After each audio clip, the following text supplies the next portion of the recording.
The Mannin Line with Andy Wint.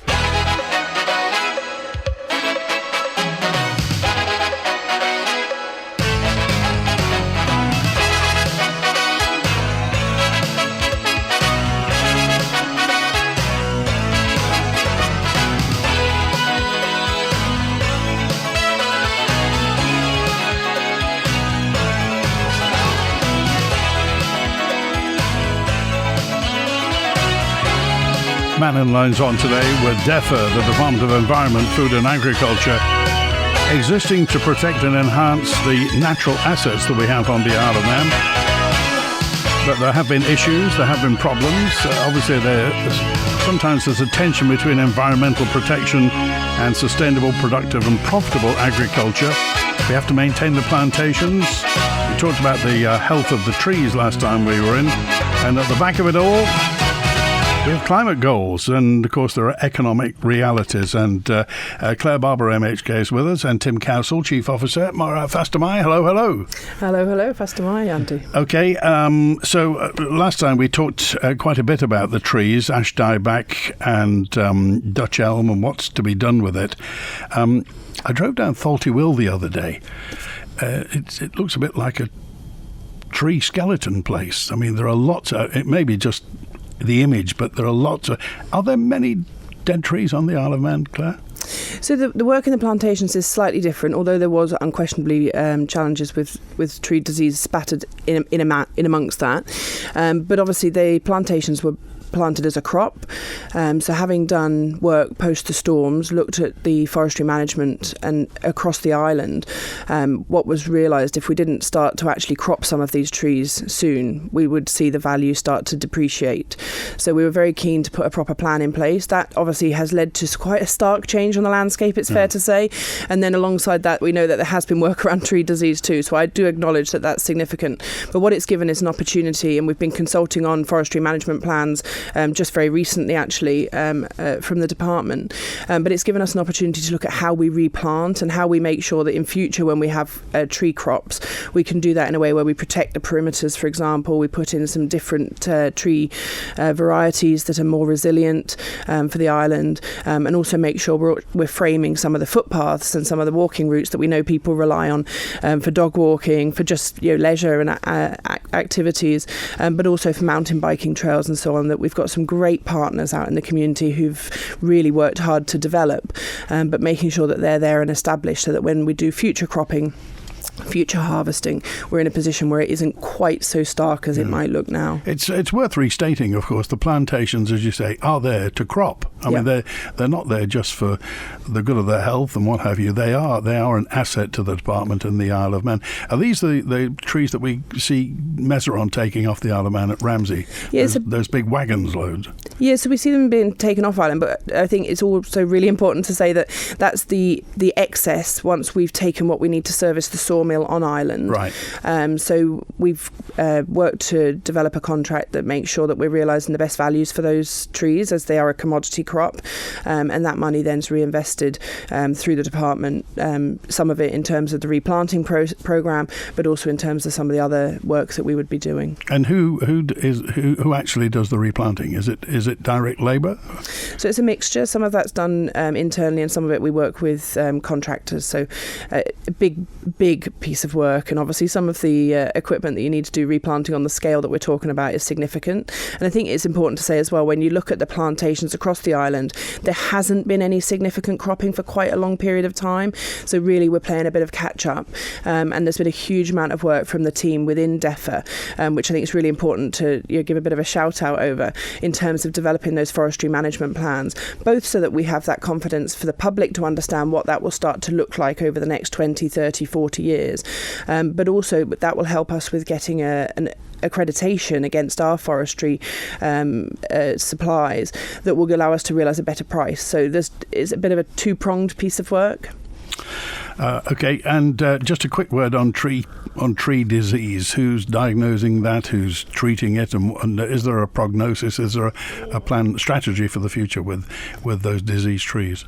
So some of the work we're doing around replacing these trees is looking at building resilience by having a mixture of species of trees, and some of those that aren't susceptible to the diseases that we currently have available is the wrong word, but that we have on island. But I think what's really important to say is that doesn't mean that there aren't diseases that will come in the future, and I think we'll always be playing a bit of a process of trying to keep a little bit ahead.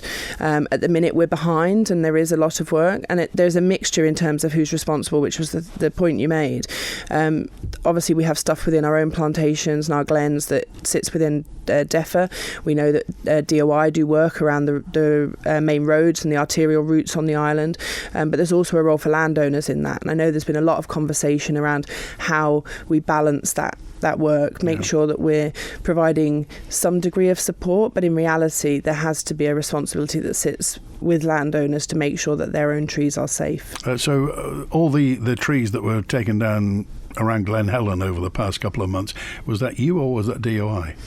So there was the ones along the roadway. Along TT, of course. Yeah, so that was a joint piece of work. A lot of that work was done from DEFA, but we had to make sure we went back far enough that the trees that were left, if they fell outwards towards the course, wouldn't impede the roadway. So it's been quite a big piece of work. There's work still to do up at Glen Helen, it's fair to say. That is a particularly problematic part of our world. It is a huge DEFA. glen, isn't it? It's a huge glen, and we know from the storms, we've seen trees that have fallen, they're partially down. We know that we do have tree disease. There's a significant piece of work still to do up there to make sure that our glens are safe and accessible for our members of the public, which we know both with the plantations, although they are a crop, and the glens, making sure that people can use them is really important, because it's part of what makes the Isle of Man the Isle of Man. Okay, a message in from Marie just saying, could you explain, please, what is going on at the meat plant? Obviously, she says it was run very successfully with the Farmers Co-op in 2008-2009, receiving a subsidy of $872,000. But now we see since government's taken over, the meat plant gets, how much does it get now? So last year it was 4.585 million was the subvention. It's fair to say it rose even when the farmers were in charge, and part of that was because of changes around red meat derogation. I could probably do an hour or 2 hours programme just on the meat plant alone, and it really is a long story and a challenging story, I think it's fair to say, and I'm not going to pretend that we're where we need to be yet. What we had committed to do, we brought in an emergency board. They started a significant piece of work. We now have a board that's gone through the right recruitment processes, which we were really keen to make sure we had, and they're in place and they're picking that piece of work on in terms of delivering a sustainable 3-year plan. And it's reasonable to say there's already a lot of conversation from us as DEFA and the and the board, making sure that the decision making is robust. We know that we could reduce what's affectionately known as the stagger, which is the waiting time between booking your animal in and it being processed. But there's a cost to that. So we have to try and look at where's the sort of main position that we can get to where it's not increasing that subvention to a rate that's completely unacceptable. And I would say that the level we have now is not sustainable. It needs to come down. But where we can also make sure that the farmers are getting the service that they need. So it really is a fine balancing act. But we've got a good, strong team, I believe, in there. And we've had a catch-up meeting just this morning with some of that team. That's something we do on a very regular basis, just making sure that we're comfortable as to the progress they're making. Can you, as Minister, and Tim as Chief Officer, can you see a way forward? Can you see the wood for the trees, pardon the mixed metaphor? Can you see where the meat plant is going to become sustainable and prove an asset for food resilience on the Isle of Man, make money for the farmers and provide for the Isle of Man? Can you see what's going to happen? So I think if you look at the things it's delivering, it is taking stock in, it is delivering meat into the local sector, and it is... we are providing the subvention that it currently requires. I think for me it's about finding where the realistic level for that subvention is, and I think in reality it is higher than where it would previously have been. As I say, for a lot of reasons, not least obviously derogation changed. We have a situation where there is a competitive market for meat on the Isle of Man, but I think what's really important is the assurance that people can access that meat in different places. We've seen the partnership around Tesco looking to make sure that that meat is available for people to buy in the places they go to. I think it's absolutely essential that we're in a strong relationship with our local butchers, and we've seen a resurgence of butchers around the island, and I think that's a really positive news story where people can go and be confident that what they're buying is locally produced meat to a high standard. We know that we have that assurance for meat on our island, and it's great if we can make sure people can access that at a price that works, and that can't be a price that's seeking to undercut. It can't be too low and it can't be too high. So I think everything's about finding a balance with this. Okay, and Tim, anything to say on the meat plant? It's been something. I've been in the role about 10 months, and the passion that people talk about Isle of Man meat is absolutely brilliant. And we've got a unique story. There's not many abattoirs that have such a farm to gate to abattoir position. It's about 12 miles maximum.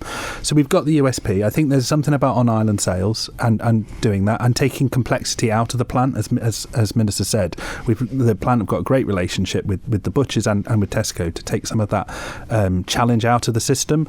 But we want a 3-year plan, and that plan is to lower the subvention, but not at the cost to the level of service to the farming community and to the part. As we've over the last couple of months, the position of animal health with diseases all around us at the moment, it shows the importance of having a meat plant for the island. If we didn't have the access to that market, it could be a massive detriment. We have a huge herd of around 100,000 animals to look after, so that all the positions are there. It's about just taking that complexity out. But we ran through the process of the new board members, and we've got some really unique experience. We've got on-island experience, and we've also got off-island experience, so we can get that balance between the two and make sure that we're kind of moving forward. So I think we're feeling confident in position, but it's incredibly difficult because the last thing we want to do is impact the farming community as a result of us trying to make cutbacks in that system when it's so important to us. Okay, I'll add to that. Could you ask Clare Barber, says Andrea, what discussions she's had with the farming industry regarding the BSE issue and the 6-month delay between officers being notified and you being made aware, and what procedures have been put in place to ensure it doesn't happen again? So, we've had a lot of conversation, as you'd expect, with the farming industry, and we're putting out monthly updates to producers, obviously acknowledging the impact that's had. We also made a point of meeting with the UK Under Secretary of State for DEFA, and what was really interesting, I think, in that conversation was almost a lack of awareness of just the size of the herd, as Tim's pointed out previously. Not just the size of herd on island, but the number of Manx-born cattle that there were in the UK. So when they've made that decision, they haven't only impacted our Manx farmers, our Manx producers, they have inadvertently impacted their own farmers and producers in the UK, and they had no awareness of that at all. So I think it's been quite a steep learning curve for the UK. I think it's been an opportunity for us to push to have more regular meetings with DEFA, and they've certainly been welcoming that, but also for our chief vet to have more regular meetings. So as it stands at the minute, the chief vet goes to meetings, they're in conversation with them regularly, but the actual update meetings, they're only normally going to twice a year. So we've sought to have that increased off the back of this, because the problem is if you're not going to all the meetings and you're not seeing all the minutes of all the meetings, you don't know what you're missing, and that seems to be exactly what's happened here. They've proceeded with something, then by the time they've notified us that that was something they were doing, we're not in a position to be able to join that application. And as misfortune would stand, this particular process only gets reviewed, or there's only an opportunity to submit once a year. So May 2027 is our earliest opportunity to be considered, because you have to have your papers in by September the previous year. So we had missed it because we didn't find out till November. So because of the timings of this, we've reached out to see, are there any opportunities to consider in a slightly different order to try and open some give into this process. The UK have tried to help us in that regard, but we're reliant on the World Organization of Animal Health and also the EU, and unfortunately neither of those have to date have indicated that there's any ability to change the schedules that we're working towards. Okay, back to the glens, and this is text to 614. In the glens, when trees are felled or fall down, why are they just left there sometimes? It's a whole host of reasons. So sometimes it's accessibility. We know, some glens we really have a challenge with in terms of being able to actually access and resolve those problems. And sometimes it's just the scale. When we look across the island at the number of trees that fell, certainly when we had that little series of 3 storms in quite quick succession. The reality is we have a relatively small team of people. We have put some of that work out to the private sector, and we work very closely with a number of private sector organisations in terms of delivering tree management on a practical nature, but it is just the scale in reality and accessibility. Okay, let's get to the lines, and I think Julian's first with us now. Hi Julian, you're live with Clare and Tim. Hi Andy, and hello Clare and Tim. Hi Julian. Morning. Hiya. Yeah, it's a shame with the BSE thing that the opportunity wasn't taken to get us to the negligible risk in 2008, because we haven't had BSE here since 99 in this century, so perhaps we should have done it 18 years ago. Yeah. Anyway, at last Friday's Moore Vannin Marine Consenting meeting, the independent panel members asked representatives of Ørsted, along with your department, DEFA, and the DOI, what benefits the Moore Vannin wind farm would bring to the Isle of Man and its residents. And despite multiple questions from the panel, no answers were forthcoming from Ørsted, your department, or the DOI. How is the independent panel meant to judge the balance of harms to benefits of Moore Vannin when they're being stonewalled on all the details relating to Moore Vannin? If I can pick up, I will just respond, just around the point you made on BSE, because I think it's an important point. One of the things we would just put on record, actually, is when you look across the whole of the United Kingdom and the Crown dependencies, the record and the position of the Isle of Man is the strongest in terms of our last occurrence of BSE. So it does put us, we hope, in good stead, and I think it's just worth putting that on the record, Julian, so thank you for just flagging that. But I can't comment why nothing was done in 2008. I certainly wish we had perhaps put that application in, but we are where we are, and we're doing what we can in this situation. Just in terms of Ørsted, from my perspective, obviously our department go with a very specific remit and elements that they can talk about, and that is for those officers to be able to talk on those topics. So I can only comment that the elements that we have been focused in around have been environment, have been impact obviously on the environment, have been health and safety, and have been fisheries as some of the key areas. And the benefit, I'm not sure, would be something that would fit within DEFA's officers to be commenting on. Tim? Yeah, I think the process that you're running through is you've got these batches of hearings to work those elements out, and I think the examining body do have the position that they can add extra information in or request information from government, so that process can run through, and that's kind of why we're doing it like we are. It's just that the responsibilities for DOI and DEFA will be very focused on their individual remits, as Minister said. Julian? You say your remit for DEFA, but Ken Milne at DEFA admitted during Friday's session that they are negotiating with the UK over the subsidised contract with Moore Vannin. So how is this unprecedented action possible when there's been no mention of it in any sitting of Tynwald or even a vote from Tynwald members?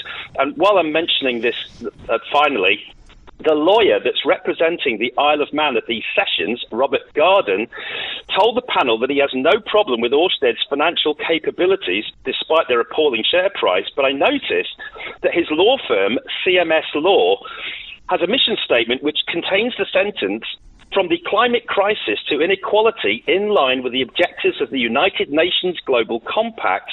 So with a mission statement like that, I'm doubting if the lawyer that we're paying for will provide any meaningful pushback against Ørsted, especially considering he was involved and worked with Ørsted on the Hornsey Wind project, so no doubt would not want to damage any chances of future contracts with Ørsted. Has his conflict of interest been mentioned to the panel out of interest? I think I would be very cautious about making allegations of this nature that I'm not in a position to push back against. And should there be any questions of this nature, I think there are very clear processes where people can raise those questions. Yeah, and the thing directly. is, Julian, if you have firm evidence about this, then you need to bring that out into the open, because we don't to add 2 and 2 and make 56. No, but I'm just amazed that the Isle of Man has managed to hire CMS Law when Orsted mentioned that they are a partner law firm, along with Pinsent Masons, who are currently representing Orsted at the sessions. So could we not have picked another law firm that wasn't actually a partner with Orsted, that was supposed to be representing the Isle of Man and our interests? Okay, all right, Julian. Anything else, Julian, was that it? Yeah, pretty much. The BSE thing I think is quite important. I'm quite curious as to why, Clare, you could have applied for this BSE change in 2022 during your first year of office. That might have given us some advantage over the UK in terms of export to EU via Ireland, I would have thought. Whereas now the farmers are in a dire strait because some abattoirs in the UK are refusing our meat because of what is effectively our late paperwork filing. Yeah, as I say, Julian, it certainly wasn't something that had been raised by us at officer level. The other thing I think it is worth flagging is even at the point that the UK had introduced their application and mentioned it, I think about 6-7 months after they put it in, via our vet, which all of this has been shared with the farming community. We've published stuff. We have nothing to hide from this perspective. We were advised that there was no intention to change the processing. Unfortunately, that then has changed. They have chosen to change the processing, and I understand the reasons why they've gone down that road. But that's the thing that specifically left us in a challenge, is because there is a variation in the processing, and a lot of that is around how they're selling into the EU markets, as you rightly point out. I think that, though, it is just worth highlighting that there are routes to market. We have seen a small dip in the number of animals exported, and that has also been seen in a slight increase in the number of animals processed locally. But they are being processed away. We are in conversation with the union, with producers, in regard to this and the impact on producers. We know that there is a mixture, actually, when we've talked to abattoirs, and we've reached out from DEFA. Some of them will take the animals, but they are levying a charge, so there's a discount per kilogram on producers. Some are saying that they will just take them, but they will have to change their processes around, so they would take them on perhaps a given day rather than just at any time. And some are choosing not to take them. Now, some of those are people who didn't ever take Manx cattle. They weren't specifically looking for them. But it really is quite a mixed bag, and we have reached out to all abattoirs to try and make sure that information is in one place. But as I say, we continue to work with the union, and we've certainly reached out to producers for specific evidence where they can demonstrate they've had those losses, to help us to build a case to make sure we can provide the right and appropriate support. OK, Julian, thank you. We're live with DEFA till 1 today on Mannin Line. Looking for your next staycation-inspired escape? Keep it closer than you think with Loganair. You can now save 20% on flights with promo code TARTAN20. All the escape with none of the long haul. Near really is the new far. With Loganair, your next staycation is cleared for takeoff. To save 20%, book by midnight on Tuesday, 19th May at loganair.co.uk. Terms, conditions and exclusions apply, subject to availability. That new furniture feeling, it can become a bit of an obsession, and that's just how we like it. Fresh collections are now in at Lifestyle Furniture. Beautiful living and dining ranges, sumptuous sofas, sensational handmade beds from Harrison Spinks, Enchanted House, and more. Plus, dazzling art and decor to complete the look. Find your new obsession. Visit Lifestyle Furniture. Pop in at Snugborough Trading Estate, Union Mills. Open 7 days a week. Charity of the Week, brought to you by Kell Properties. Alzheimer's Society give hope and help for people living with dementia. We offer a range of support services, from a listening ear on the phone to a visit in person, and through our group's opportunities to connect with others living the same experience. We can offer you help. Call 613 181 or email isleofman@alzheimers.co.uk. This advert is brought to you by Kell Properties. In April's Tynwald sitting, the Health Minister moved a general debate on the mandate to Manx Care and Manx Care operating plan. With the recently announced resignation of Manx Care's Chief Executive Theresa Cope, I thought it was timely to listen to highlights from the debate. Other than the Minister and Chief Minister, just 2 MHKs took part in the debate. We hear their contributions in a gentle spat between 2 MLCs who also spoke. On agenda this evening at 6:30pm on Manx Radio with me, Phil Gaughan. Is health spending really under control, or is Tynwald just kicking that can of worms down the road? The Mannin Line with Andy Wint. And DEFA, Tim Cowsill is Chief Officer, and Clare Barber is the Minister, Clare Barber, MHK. And Alf's with us now. Hi, Alf, you're live with DEFA. We'll find Alf in a, I think Alf's on Blighted Line 2. So in that case, I'll go to a question from Naomi, who said, will the Minister commit to protecting 30% of the island's land and sea for nature in line with the global diversity framework to which the Isle of Man is a party? So the 30 by 30 has been well talked about, and certainly, you know, we've done work regarding ASSIs and marine nature reserves across the island, and it's absolutely right. We look to protect our best land with appropriate management plans, and make sure it can be used and looked after, but also protected. But we're currently doing work around the biodiversity strategy, which is 2015 to 2025. We're doing a lot of work consulting with all of the various stakeholders with a view to bringing a set of clear proposals. So I'd just say watch this space. OK, and a message in that says, could you ask the Minister, please, herring shoals were protected a number of years ago with the with the intention that through careful monitoring we would once again enjoy large catches of herring. To date, it's difficult to get fresh Manx herring. What's happened to the herring? Where have they gone? And secondly, regarding seaweed, with the cost of fertilisers, will the government give the go-ahead to farmers to use the seaweed on the beaches? Oh, and third, why is offal unobtainable on the Isle of Man? So herring, seaweed and offal. I mean, that's like a whistle-stop tour, really, of DEFA, I feel. It's pretty much our standard day. But the herring, we did secure a herring quota from the UK. That was a big piece of work that our fisheries officers had worked towards, and that was caught very quickly, actually, by our local fishing fleet. What we have seen is some of those herrings are slightly smaller than we would have hoped for human consumption. Some of them were used in the human market. Some of the smaller ones are still within the catch limits, but were used within bait. So there was a bit of a mix in that, but the actual quota we had is still relatively low. So I'd love to see a day where we see lots of Manx herring on the shelves in our supermarkets, but we're not at that point just yet. Certainly, I think that by demonstrating we could catch what there is, we will see our ability to push for more quota far stronger.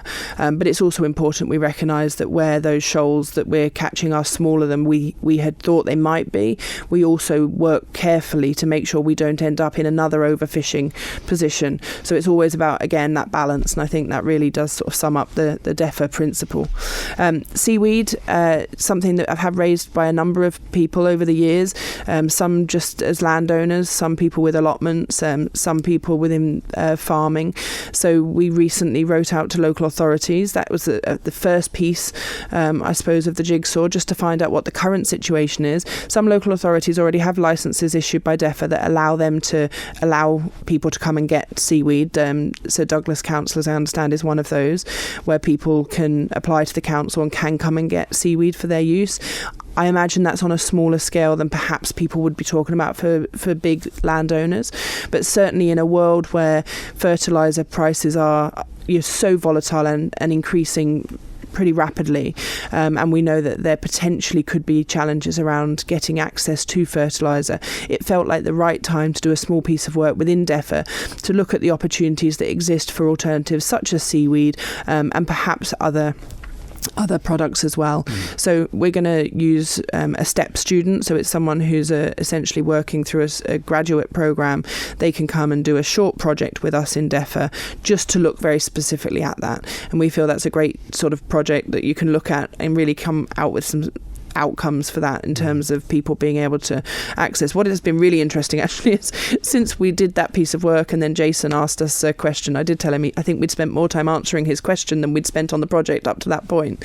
But what's been interesting is hearing history where people said, oh, well, we used to be able to go and get it as farmers, and then DEFA introduced charges for it. And there's all these things that have obviously happened in the past, and I just want to draw a line under all of that and say, look, if it makes sense, we want to make sure this is possible, and that's the piece of work we're doing. And in terms of offal, I think it's quite specific to some of the areas that we're having challenges with offal in the meat plant, and we know that certainly in pet food production, raw pet food production, there's been a demand for offal, and that's increasing as people decide to move their dogs to raw pet food. And in fact, I saw recently a company in the UK doing it for cats as well. So we want to make sure we're fulfilling that, but we have to do that responsibly, and the standards required for animal food is exactly the same as required for human consumption, as you'd expect, and we're running a factory that absolutely has to meet all of those relevant standards.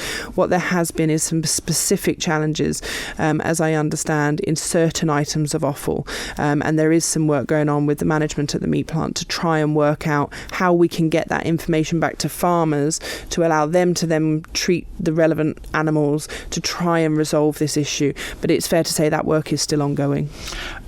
Is there still a ban on people from Europe bringing their own meat products here? Yes, there is. So Anne says this because she's got some German lads coming over for the TT, and she wants to tell them whether or not they can bring their own sausage. Yeah, brilliant. So thank you very much actually for flagging that, and really important point. We have got signs up at the airport, but we've been talking both with the airport and the steam packet about how best we can get that messaging across. There will be announcements made now on the steam packet, certainly during TT in a number of languages, German being one of them. So hopefully her guests, if they're coming via the boat, will hear that. Really saying to people that this is for protection of our local domestic food production sector, which is hugely important to us as an island, but also we'd hope that we can tell them about the local produce we have available here that I would argue is certainly as good, if not better, than what they might bring with them, and it's an opportunity when you go to another country to use and consume their local produce, but most importantly we have to protect our local agriculture sector, and that's why this is so important for us. So yeah, absolutely no dairy produce, no meat are allowed to come into the island unless they have come through very specific protocols, and that would be through supermarkets in proper packaging. There's a lot of requirements. So stuff that you just bring in that hasn't been verified in the back of your camper van or in your suitcase, that's not okay. So yeah, anyone who can share that message, and if anyone wants posters, if they've got a campsite, if they've got a bed and breakfast, anything like that, we would be happy to provide them with posters, and if they wanted to drop an email to defaminister@gov.im, I'd be happy to make sure that that's provided for them. Okay, we found Alf. Alf, sorry we lost you. You're live with DEFA. Hi, Alf. Hello, good afternoon. Good afternoon, Claire, Tim and Andrew. My first time on Mannin Line, so I've got a question not relating to farming, despite the fact I own Cowsill farm and we have 2 meat producers on the farm, 2 young Manx families producing cattle and sheep. My questions today are relating to building control and plan. And the questions are to Clare. How do you think building control are doing? And are they helping the industry and the wider island economy? I mean, that's a really broad question. So building control work to a set of rules and frameworks. And if you've got feedback on anything specific, I know we've talked about lots of other topics in the past, Alf, but certainly building control I don't think is one we've segued into. But if there is specific feedback in terms of either whether you think those rules they're working to are wrong, or whether you think they're not working to those rules, then I'd be happy to look into that. Equally, I mean, building control isn't only done within DEFA. Douglas and Onken both run their own building control sectors, so they work in partnership. They're all working to the same rules, but there are 3 different bodies delivering building control on the island. So without a bit more context, Alf, I think I'd struggle to answer the question. Anything particular, Alf? Efficient? Are they efficient? Do you think that's efficient for the island to have 3 separate building controls? I certainly haven't got any feedback to suggest that it's not working. Well, surely it would be more efficient if we had one building control to cover the island. It's a very small island. I think from a legislative point of view, they are the same. But in terms of the teams and the different ones, I know that they work all very closely together because they're incredibly difficult roles to find people that are trained in building control and with that construction experience as well. So I do know that they do support each other. You're better off with one department. Well, and then you would have less people, surely. Well, I don't think we've got enough, if I'm perfectly honest, across the island. In terms of building control inspectors, there is a very, very small number of them. So it's not like the departments are wide-ranging and large. I think there's only about 2 in Douglas, and I think we've got 3. But they do cross over. But actually, it's an area of that we don't have perhaps enough resource to cover the level of development and support. And we spent quite a lot of time updating our building regulations so that they are fit for purpose and put all those positions, but I don't think there is a massive team somewhere, and if there is, we'd love to find them. Well, I personally think you'd have a more efficient department if it was in one house. My experience of building control is excellent, by the way. I've got no complaints whatsoever, but I think you would be more cost effective to have it in one place. We'll leave that one there and we'll go on to planning. How do you think planning are doing? And are they helping the industry and wider island economy? I think we've made some changes around planning that personally I think have made a significant difference. So some of the elements around appeals, as an example, where we've changed the legislation, that's in conjunction. Our planning officers have been instrumental in telling us where those blockages are and how we can change them. So previously everyone had to wait for the standstill period after they'd been told planning had been approved. We've now taken that to a position where if there was no one who had the right to object, who had objected, and the only person who could object is the applicant, we've now removed that standstill period so you can crack straight on. That seems to make eminent sense. And there's a number of other tidying up processes we've done. We've also looked at the major infrastructure, major projects work and how we can support that by getting that early information in. So there's been a number of changes. I mean, there really is lots of little bits of detail, and we've also looked to resource the planning unit with more staff, because we do acknowledge that when we've got lots of applications in and also some very complex ones across the island, it's really important that they've got enough staff. Yeah, and I'd just like to add very quickly, the planning, we've put a new system in place, and now that when you go on the website you can see far more information about where applications are up to. We have moved quite a lot of things into permitted development, which means it doesn't need an application anymore. So I feel we have invested quite a lot to make that streamlined process. Don't get me wrong, I think there's still work to do, and the team are constantly trying to improve that. But I think in terms of supporting planning, number of applications that have been supported and those lead times through that application process, which is now very, very visible on our planning website. You can see exactly where your application is up to, and you can see how long for. So I feel like we've opened up that process considerably, but planning is very, very difficult. There are more and more things that planners have to put into an application to understand it, in terms of different statutory consultations and those positions. That is a real challenge, and that's the part that we are putting more pressure on the planning system to make decisions with more variables, and of course that causes Alf. Okay, yeah. Well, I think they need to do better to help the economy. This economy needs a bit of a start in planning, in my opinion, is holding us back. Okay, Alf, thanks for calling today. Phil dropped a note in just to say, I understand there's monitoring of vehicle emissions in places on... Is this something DEFA is responsible for, Clare, Barber? So we've just completed an air monitoring trial. So we did that over 2 years. That was a commitment we'd made in the island plan. Really just to understand, was the monitoring that we were doing sufficient? There'd been a lot of talk in Tynwald and in the wider community. And actually we're really pleased that the figures across the island, around our schools, on our main roads, our busiest roads, the most congested roads, actually our figures are well under the acceptable limits and far better than our neighbours. So that's all published, that's all available. Right. And we've Is that now on the DEFA website? Yeah, that's on the DEFA website. We can share the link with you, Andy, if you want to afterwards, so that you can pop it out via the radio station. But certainly there's it's a good news story.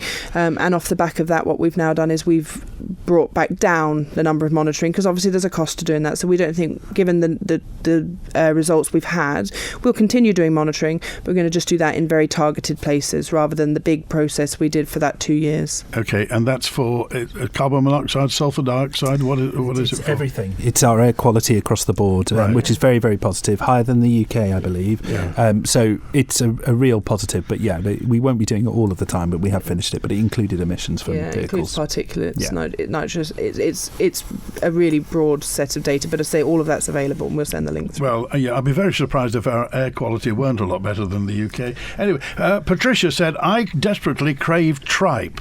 True, which isn't available on the Isle of Man, and faggots as well, which is supposed to be good for you. Could you say whether, and again, we'll come back to offal, tripe is lungs, isn't it? When's tripe going to be available?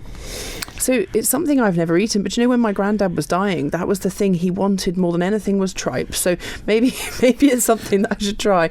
I think it falls into that same piece of work that we're doing at the meat plant, is looking at how we can make things available. There are some things it may well be that we won't have available because the cost of retrieving them exceeds the value that we can realise for them. So I do think there is a balance. So I think if you ask your butcher, then that would be a good way to do it, because at the moment they are focusing that support towards the pet food production at the moment. It's about carcass balancing, but actually I think if you ask for it and go through those processes at your local butcher, then they'll find a way to get it. Tripe is very big in Spain, Claire, did you know? They dry it in the sunshine. They eat it like biltong. Like jerky, so it's, I've seen it in other places, but I say it was the absolute one thing when my granddad was unwell. That was what he wanted, was tripe, and I was thinking, goodness, I've never had it, and I've still never had it. So thanks to Patricia for reminding me. I must see if I can source some. Yeah, yeah. Thank you. Thanks for that. It's 1:45. We're talking tripe today. Hyacinth and Richard Bucket, Bouquet, invite you to one of their famous candlelight suppers aboard one of our trains. Onslow and Rose are coming along too, so let's see if the night runs smoothly. Don't miss Comedy Candlelight Supper, Friday the 3rd and Saturday the 4th of July, departing at 7 p.m. To book, call 697 457 or visit rail.im.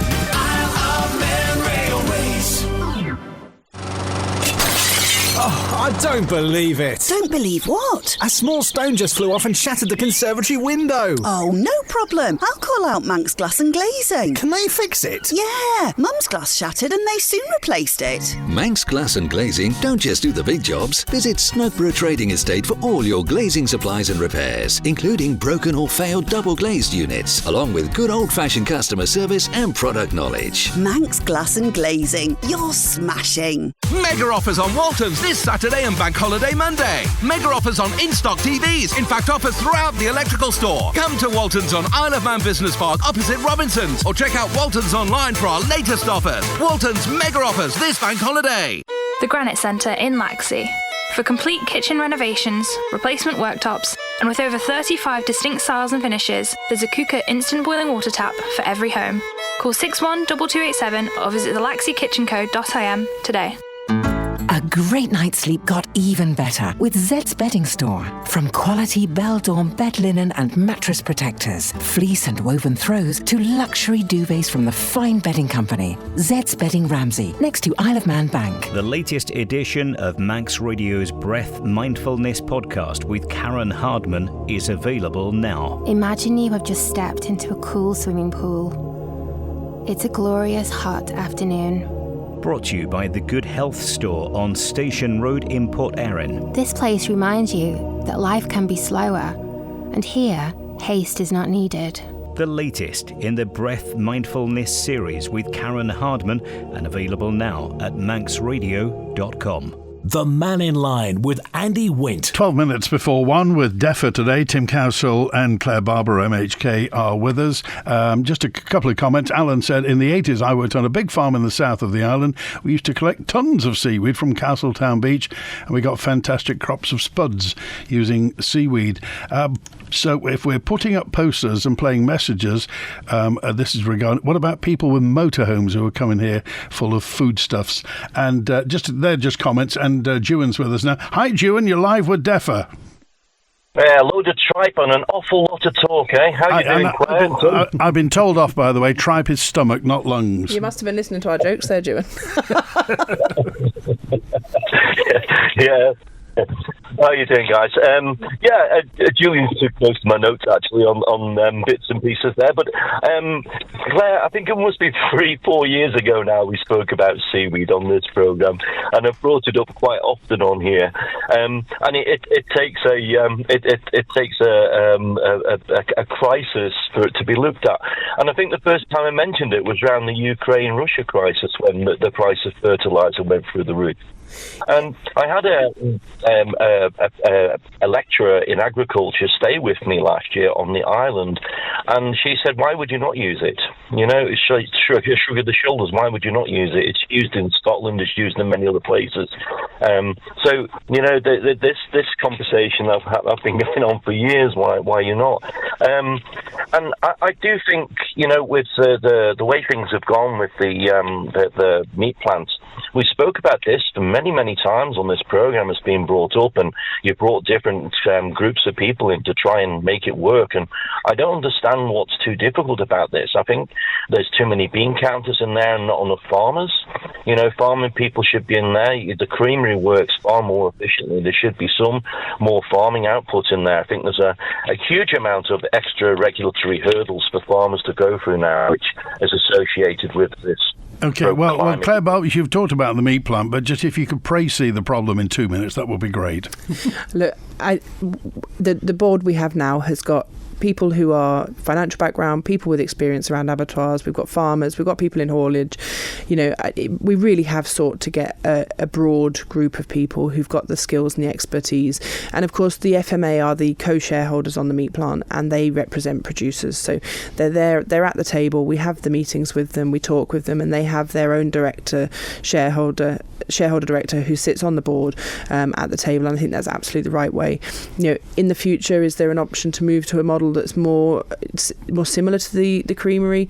You know, and maybe there is. You know, certainly from our perspective, there's nothing that's off the table in this regard. We're really keen to have these conversations around what structure looks like. Well, what's off the table is putting the subsidy up, presumably, because you seem determined to drive it down. Yeah, so I don't want to see the subsidy going up, because I acknowledge that when we're putting more money into the meat plant, there are other sectors of farming that aren't getting that money in supporting them. So it's the same pot. It's not quite the same pot, but when I'm going to Treasury for more money, if I need additional funding, it's a much harder conversation to have if I'm already going because I need more money for the meat plant every year. So what I want to be able to do is have that clear plan across a number of years. We've asked for 3 years to start off with, where I can see what the subvention will look like and we can understand. And the other thing that we've said is we don't want to close the meat plant. We recognise absolutely, as Tim said earlier, with biosecurity issues and diseases that we see, you know, not that far afield, if we're honest. You know, we could end up with a position where our borders for exports were closed, and I absolutely hope we don't find that, but God forbid we did. We need a route that our farmers can use to have their meat processed, and that's our backstop, is the abattoir. We also want it to be, though, working in the short term and the regular days, so that it's there as a backstop. And we find this with lots of things we have on the island, you know, where we know we need to have that facility available, because if we didn't, we would end up in a really tricky position. God forbid one of these things that are not a million miles away. You know, we've had foot and mouth just in the Greek islands. We're not miles away from these things, and I think we have to be realistic. But it's also very important to be clear that the subvention hasn't impacted farming and the money or the support that we give to that sector directly. We've managed to balance that so that we do keep that level of support across the sectors. Okay, Joan? Yeah, and just on another point, I know we're short of time, just on a separate point, Claire, your position on the Climate Change Transformation Board, is that a conflict of interest when it's going to come to the planning for the Erie Staine wind turbine development? No, but I would be conflicted because it's on DEFA land. Okay. All right. Jewin, thanks for calling today. More messages in. Andy, tripe is stomach lining, thank you. Lung is only really used in haggis, and we're not producing haggis on the Isle of Man. With Tim Cowsill and Clare Barber today, and lots more messages about whatever happened to the energy efficiency grant and the green living grant, and what's the next stage in this?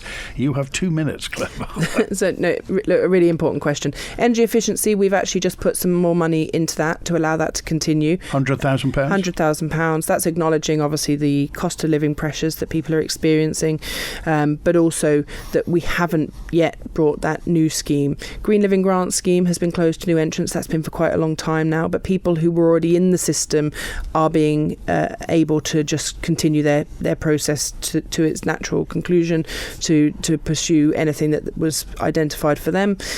We're currently in the process of just pulling together what will be the Heatwise Home Scheme. It's very, very advanced. I know we've talked about this. We've sadly had to move the timeline forward because it has been trickier than we had envisaged, partly because it's not just a grant scheme. We're looking at having loans, and I've talked on this programme before about that. So the work is there. We've got to go. We've got to finalise the processes through Treasury and Tynwald. Ultimately it will need to come to, and we're aiming for July for that. Absolutely keen that this needs to happen. All the work is there in the background. It's been a really big piece of work for a relatively small team, and it certainly has been more complicated than we'd hoped, but it is on its way. But I mean, that scheme was very popular, wasn't it? The energy efficiency, absolutely. And Green Living Grant, once they ironed out a few... Was it too popular? No, I don't think so. I think it's made genuine differences to people's properties. And I did a bit of calculation the other day and had worked out that the amount of loft insulation given out in the energy efficiency scheme would get you from the Sound to the Point of Ayre and back again with a little bit extra. You might get back to St John's. It's a really significant amount going into our houses around our islands, helping people reduce their bills, but also making sure that we're not emitting heat just into our environment. So it's a win-win on every level. And again, it just shows the importance of balance and how you can help the environment and help people's pockets all at the same time. Okay, when those loans happen, then who'll be the lender? So that's the piece of work we're just working through at the moment, but ultimately it would be done with an underwrite through the climate change funding, and that's why we want to make sure climate change funding, people talk about £42 million of climate change funding just being thrown out into who knows what, and in reality the vast majority of that money to date has gone directly into people's pockets to pay for improvements to their properties, and that's absolutely something that we're looking to continue with this scheme. Okay, and again this is a big question with a short period of time. The future of fishing in the Isle of Man. Is it a good future? Is it a positive future? Or are we looking at a declining industry? So obviously there's different elements of fishing, whether it be recreational fishing or whether it be commercial fisheries. I think when we look at our scallops, we've got a really, really positive sector. We've got the scallop management boards who are coming together with science, with people within fisheries, with people within DEFA, all working together to make sure that the right decisions are taken. Waking up with the island every morning. Manx Radio. Sorry about that. I meant to do this. Anyway, sorry, continue, carry on. It threw me a bit. Yeah, no, really looking to make sure it's sustainable for the future, but also pushing for additional quota for our Manx fishing fleets here on the island. And one of the really good news stories that maybe we'll talk about another day is the nephrops, and just seeing how by having closed areas and moving to a pot-based fishing industry for nephrops in certain areas, the nephrops have almost quadrupled in size. What's nephrops? So langoustines. Oh, I see. Yeah, and increased in size, and then the value per kilogram has also increased significantly. Okay. So again, seeing environment benefit by not dredging, seeing the economic benefit increase, and seeing food security for our island benefited at the same time. Okay. Thanks for being with us today, Clare Barber, MHK, and Tim Cowsill from DEFA today. Open line tomorrow and Wednesday, and we're live at Ramsey Grammar School on Thursday. Thanks for being with us today. Thanks to Chris on the phones.